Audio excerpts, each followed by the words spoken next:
আগের দিনের পোস্ট করা হরিণের ওয়ার্ল্ড রেকর্ডটা দেখে তোমরা অনেকেই আমাকে বলেছিলে যে কি করে এটা বানিয়েছি, এর একটা মেকিং ভিডিও আনতে। তো আজকে নিয়ে চলে এলাম সেই মেকিং ভিডিওটা। এখানে দেখতেই পাচ্ছ, প্রথমে একটা হরিণ আমি খাতায় ড্র করে নিয়েছি, তারপরে সেটার কাট আউট বার করে নিয়েছি।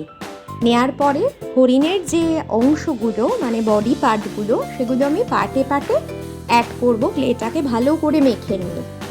এটা আর বলার দরকার নেই যে ক্লেটা মাখার জন্য আমাদেরকে রেজিন আর হার্ডেনার বেসটাকে সম পরিমাণে নিয়ে স্মুথ করে মাখতে হয়। তারপরে এই পার্টগুলো আমি অ্যাড করছি। এক্ষেত্রে একটা কথা বলে দেওয়া, যখন কোনো ডিটেল ফিগার মোটিভ, যখন ফেস মেকিং বা এই ধরনের কিছু আমরা করব, তখন সেক্ষেত্রে আমরা পাউডারের বদলে জল ইউজ করব। কারণ বড় জায়গা, বড় প্লেস যদি আমাদেরকে সূক্ষ্ম সূক্ষ্ম কাজ করতে হয় বা পাটে পাটে কোথাও জুড়তে হয়, তো সেই জায়গায় পাউডার দিয়ে স্মুথ করাটা একটু মুশকিলের হয়।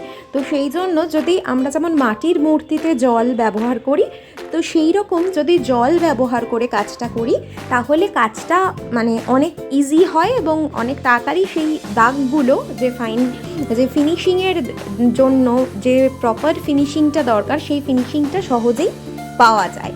তো সেইভাবেই কাজটা করেছি, তোমরাও সেইভাবেই করবে এবং যত প্র্যাকটিস করবে তত দেখবে কাজ আরও সুন্দর হবে। আমি এই হরিণটা প্রথমই বানিয়েছি, তো সেই কারণে হতে পারে কিছু ভুল ত্রুটি থাকতে পারে। তোমরাও চেষ্টা করতে থেকো, আস্তে আস্তে দেখবে হাত মানে বিভিন্ন ছোট ছোট কাজ করতে করতে হাতের যখন ফিনিশিংটা ভালো এসে যাবে, তখন ফিগার মোটিভগুলো ট্রাই করলে কাজগুলো ভীষণই সুন্দর হয়।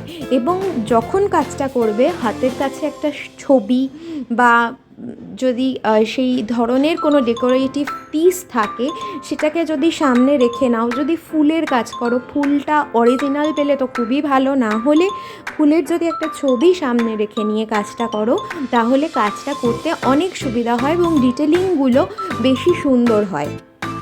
তো ভিডিওটা দেখতে থাকো, কেমন লাগলো অবশ্যই জানিও। আমার কাজ যদি ভালো লেগে থাকে তাহলে আমার পাশে থেকো, আমার ইউটিউব চ্যানেলটাকে সাপোর্ট করো আর ফেসবুকে একটা লাইক করে ফলো করে দিও।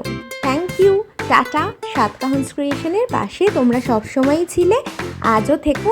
আমি খুব দ্রুত বেশ কিছু পিসেস নিয়ে লাইভে আসবো, কিছু ডেকোরেটিভ আইটেমসও থাকবে আর কিছু জুয়েলারি যেমন আমি করে থাকি সেরকম। বহু দিন আমি লাইভে আসি না, তো খুব তাড়াতাড়ি লাইভটা করব।